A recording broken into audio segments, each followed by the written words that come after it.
worthy by design.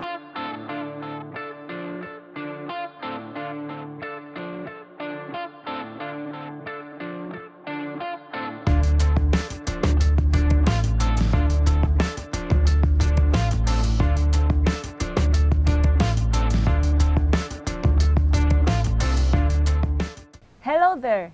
It is indeed a beautiful day to be alive. Welcome to Worthy by Design, brought to you by Advent Cable Network Nigeria, ACNNTV, and I am Iberi Chings. Today, we shall be discussing healthy lifestyle and meal planning. I love food. Now, the kitchen, they say, is the best place to launch a healthy lifestyle.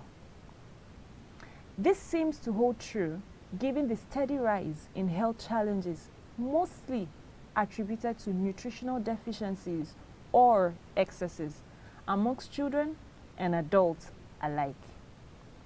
The decline in eating planned home-cooked meals, for want of time and overindulgence of restaurant meals, which have more calories than people need, has exposed many to certain avoidable health risks.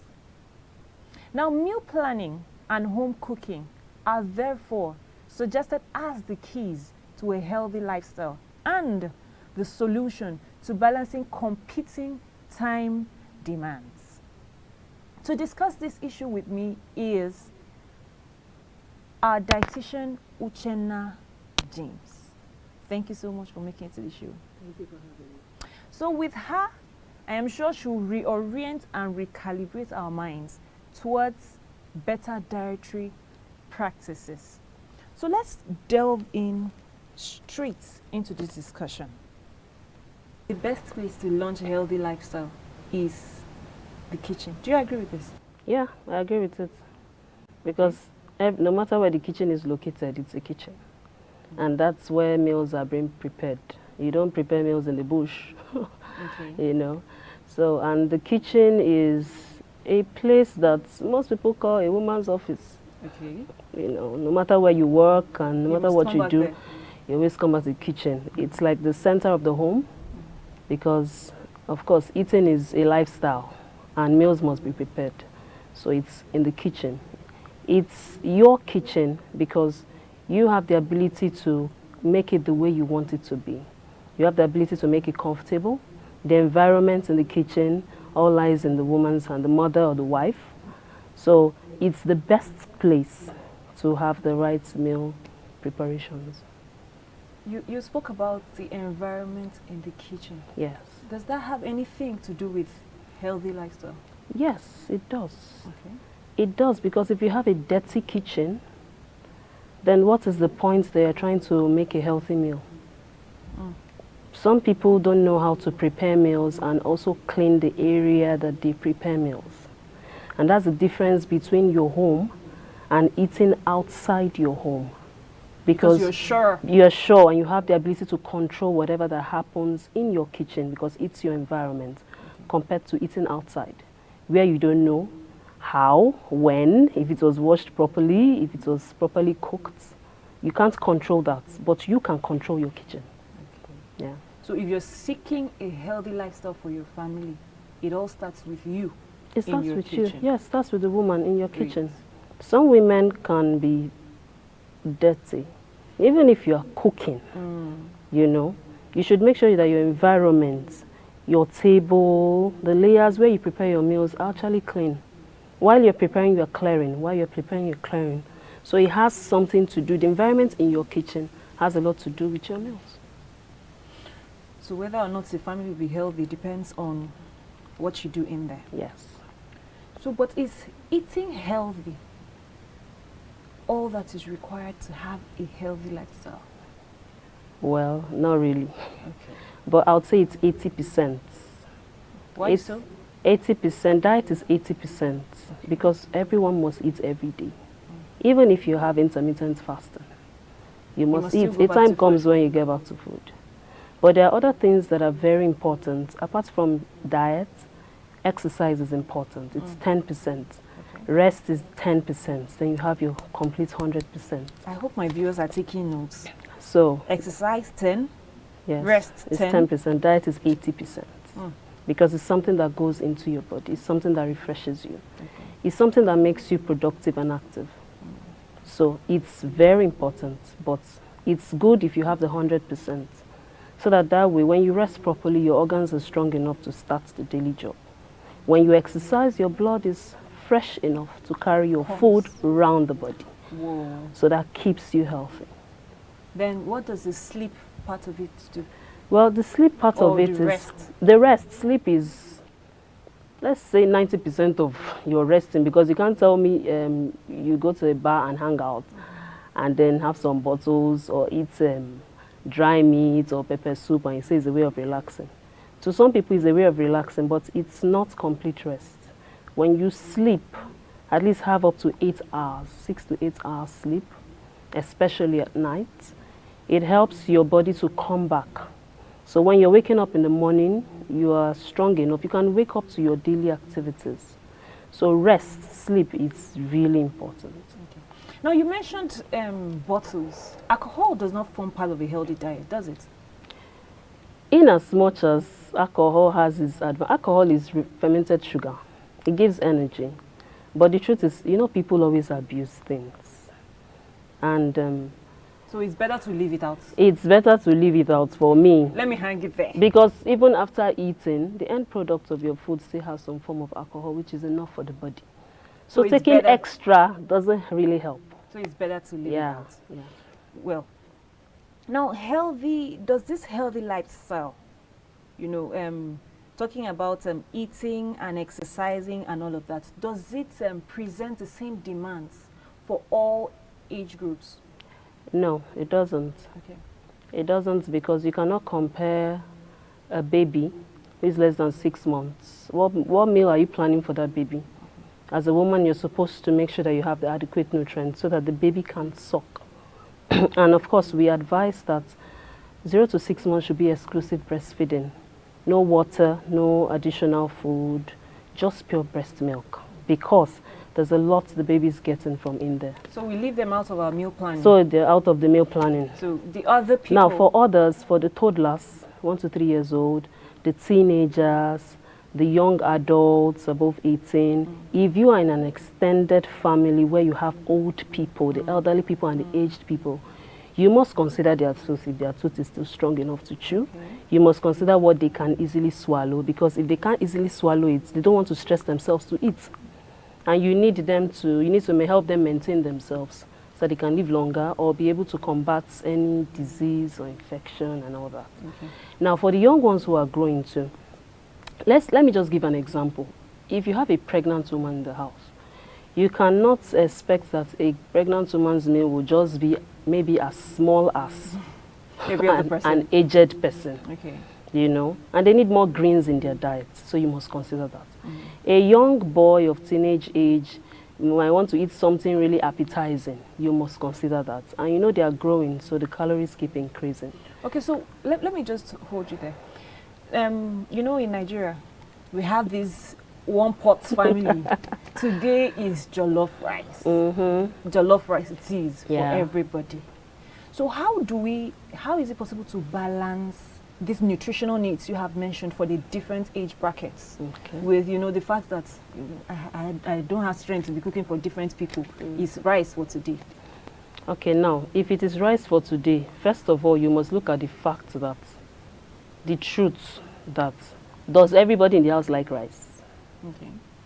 If everybody like rice and they prefer rice, then rice is an option. Now, what you use to prepare it, the preparation, the different methods of cooking is what you also put into consideration. Before you make, you know, if you want to make jollof rice or if you want to make white rice and vegetable sauce. Okay. So now, then you we are considering the nutritional... You are considering the nutritional value and you are considering also the age brackets. Okay. Because if you have a toddler who is transiting from their own meals to the family meal, you should know that that food has to be very soft. You have to consider that. That means everybody can eat rice that is well cooked, that is soft. Good. Then when you are making the vegetable sauce, that is if you want to use that by the side, of course you should know that for a baby who is less than 1 year that is transiting might not be able to chew. Okay. So that might not come in, might end up having a bland diet. So you look at the food groups about where you can pick your fat and oil to support that child. Okay. Then what kind of oil, what healthy oil is Are you good for the using? rest of the family to make that sauce. If you're making the vegetable sauce, how soft will it be so that the older ones in the family can Don't have a actually problem swallow it, with they don't have a eating. problem with chewing it. You know, you must look at all the food groups, then attach other things to it. The milk is very important, you know. The proteins, what kind of protein are you adding to also increase the calorie needs and also to support what everybody needs? Okay. You must consider all that before saying, okay, I would want to just make rice. Okay. You know, so you must look at all that, all the needs, the age groups, their conditions. If there are people with health conditions, if everybody is just normal, good. Now this sounds like a very Herculean task for a woman listening who has all these people in her house. She has the toddlers and she has the aged. How would you advise her to work around making these things you have said a possibility? Very simple, consult the dietitian. Because for someone who don't have an idea of what is calorie, you know, so well, yes, I know nutrients, yes, but what exactly? You consult the dietitian. It's expensive. It's not. We are everywhere, actually. Why I say consult the dietitian is you are trying to make your home and your meals something that the family will value. And you know the stress it will take you if they fall sick. Well, that's more expensive. So when you are trying to Really? save that, then you should be ready to pay the price. When you consult the dietitian, he's able to make you see things in an easy way. Be able to show you what portion control is, show you the different preparation methods that are safe for every member of the family. That way, you don't stress yourself trying to make something that is stressful. So prevention. Prevention, Is better than exactly, cure. yes. The same way you go to the hospital that you want to do a checkup, or you suspect that you have a headache and you want to see a doctor. It's the same way you can also consult your dietitian to prevent a lot of this. Prevention is not only, is safer, it's cheaper than cure. Right, and somebody will be wondering, we are talking about meal planning, we're talking about healthy diets. Won't it be boring that you just have a timetable, you know, tagged somewhere, and you go and check today, rice and stew, tomorrow this, you know, it seems like the meal is going to be so boring, so predictable. Okay. So how do we take care of issues like that? For me, I don't think they could be predictable, but I don't think they are boring. Why I say they won't be boring, it depends on how the mother or the woman makes those meals. You should put into consideration making meals that are attractive. Because someone can go to the menu, and menus have options. You can decide to put options to each of them. Okay. So even if someone goes to the option and is seeing option A and option B, he's not sure, okay, which one is mommy making today? You know. So based on that, there should be options. That way it will help to reduce the predictability. Okay. Then let the food be attractive. Let the texture, let there be shapes. Okay. When I want to make white rice and I want to make chicken sauce with vegetables, I have different ways I cut my carrots.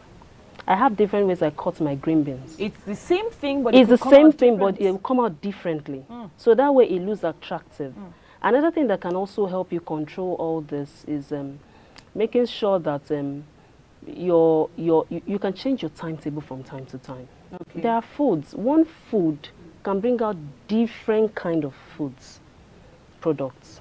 One food Yes. can give us different types of results. Just try it.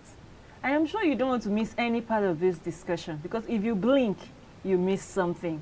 Right after this break, our dietitian is still in the studio and she'll be telling us more. Don't go away.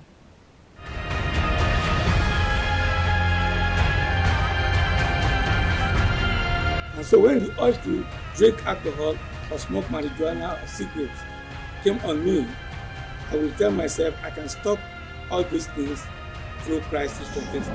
At 10 o'clock in the night, I'm lying down on the bed, unable to fall asleep. Because the question kept coming back to me, what if you died? Where would you spend eternity? Journey of life. God seemed to have lined up people for me.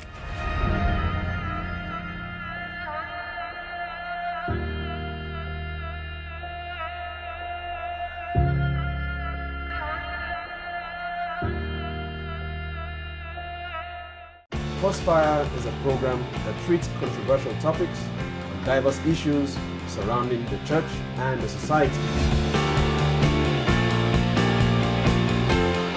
Technology drove the inflow or the outbursts of people having Bibles because of printing technology.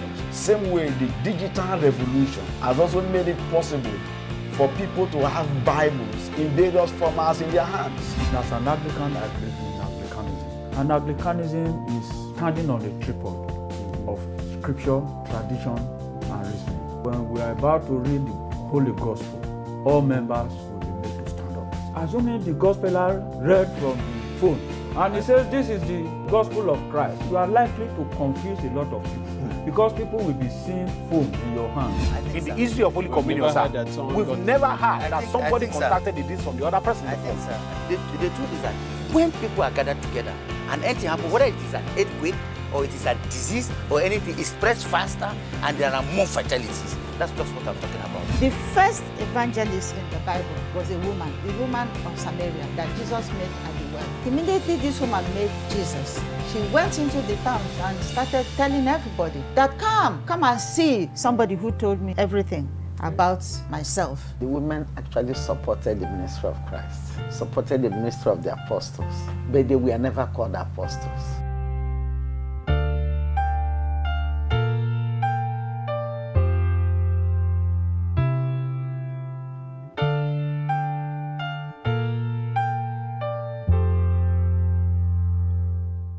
Worthy by design. Welcome back to the show. We have been speaking with an amazing guest, dietitian Uchenna James. She is a dietetic consultant. Did I get that right? True. Thank you. So remember, you can follow the discussion on our various social media platforms. She's already said a lot already. So make sure that you follow the discussion so you don't miss any part of it. We have been talking about this presentation that should look attractive. Yeah. I know only one style, rice and stew or rice and whatever. How do I get to learn the things that would make food more attractive?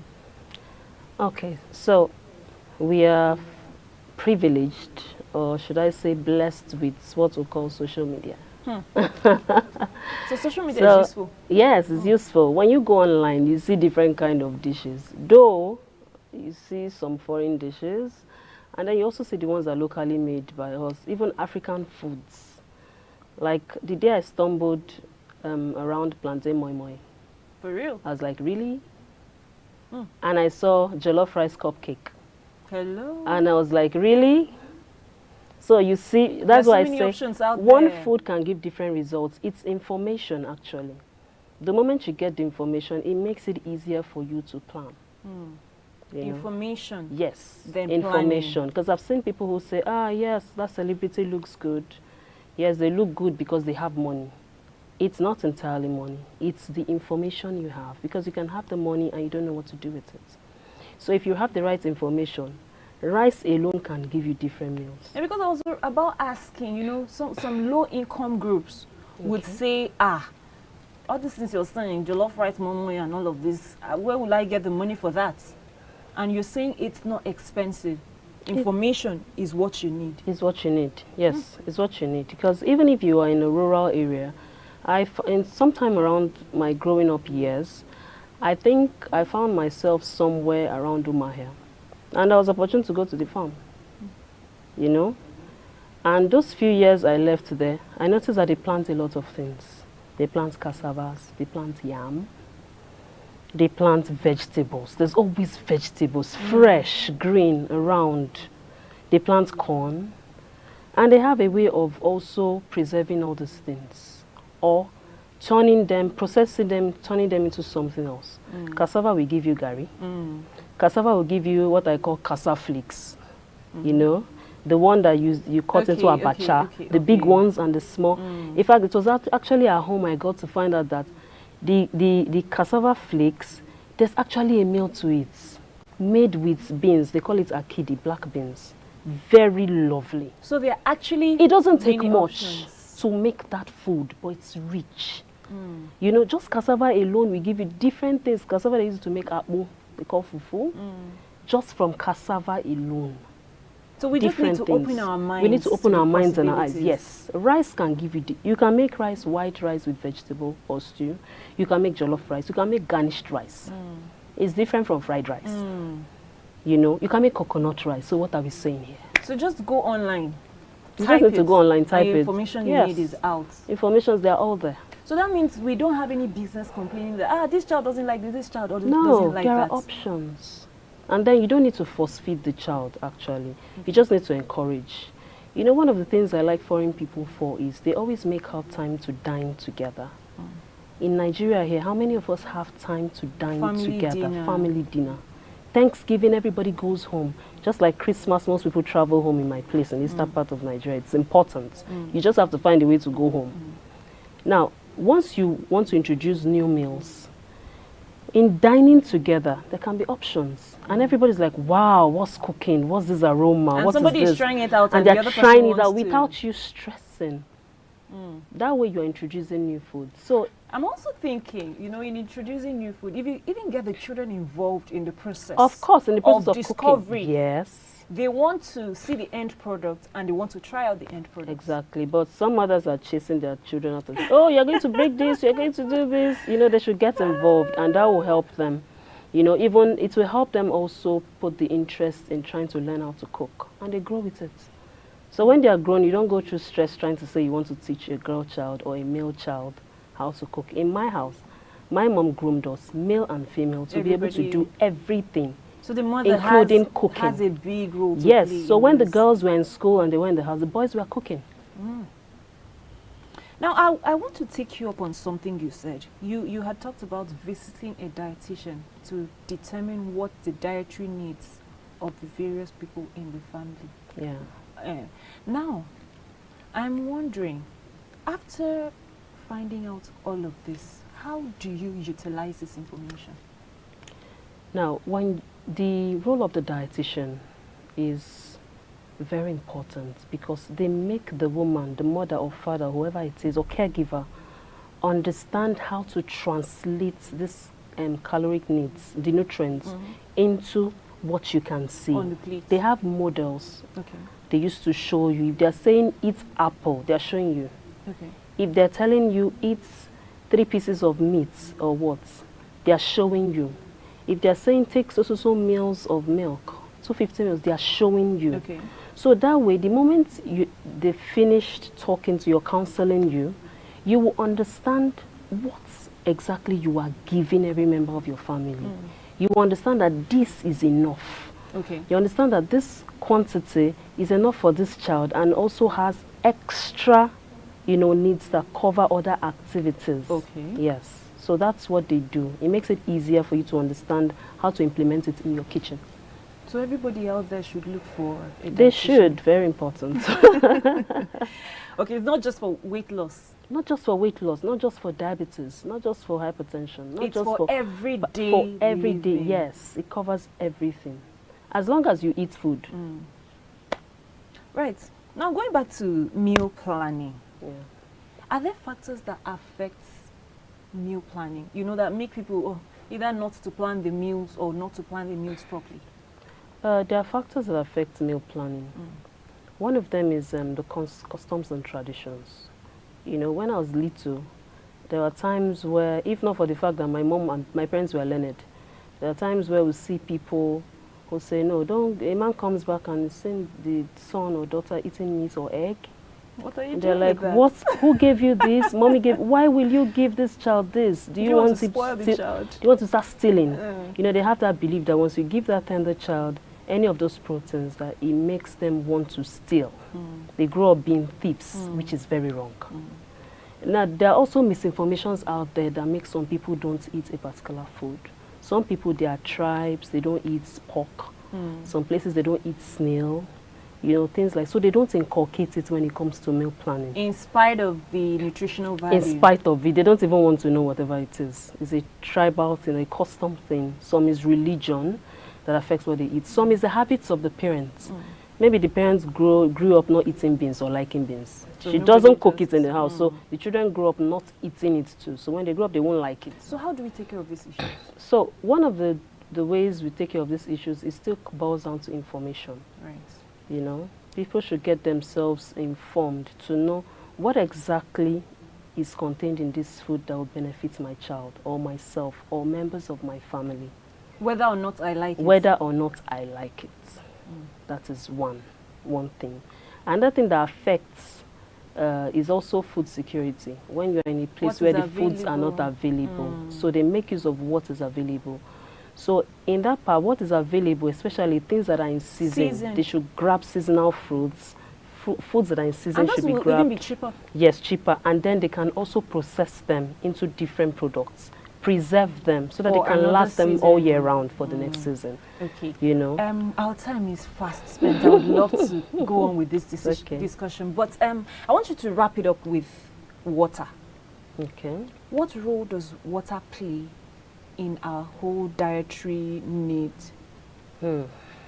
Water is a part or a form that we cannot leave behind, because you can stay long without food, but you can stay without water. It's very important.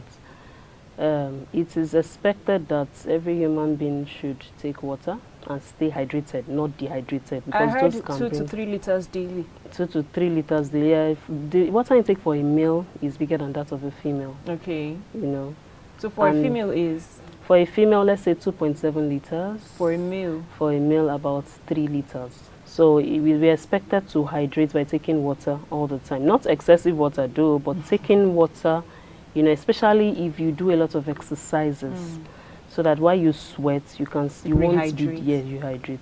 So water has a role to play in brain power, the body functioning, helping the kidneys to function, to take out waste, helping the blood, you know, to have enough blood volume and all that. So there's a lot about water. Water is a talk for a special day. A special day, right? Yeah. We'll come back to that. All right. In all thy eating, take water. I think that's the conclusion of the whole matter. Yeah. So what's your advice to the woman who is going about taking care of her family? A woman is a special being. But the truth is, most women take care of others and forget themselves. You see healthy children, healthy husband, unhealthy wife. Not even looking presentable. They forget to make their hair, they forget to even eat sometimes. So my advice to the women is, remember that in as much as you are there to take care of the family, do not forget yourself. You have to be strong enough to take care of others. So please, do not forget yourself. Eat healthy. Try to make out time to do your exercises. Plan your time very well. While you plan your meals, also plan your time to take care of yourself so that you can stay healthy to take care of others. Thank you.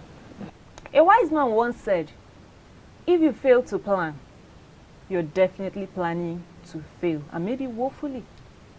So dear woman, do not fail your family's health by your failure to plan. Their health is in your hands. Plan your meals for a healthy tomorrow, says our dietitian Uchenna James. Yeah. Thank you so much for making it to the show. Thank you for having me. I wish I had more time, but here we are. So that's where we draw the curtain on today's edition of Worthy by Design. I'm sure you learned a lot, very sure, because I have learned a lot. So remember, you, the woman out there, are worthy by design. And I am Ibera Chims. Bye now.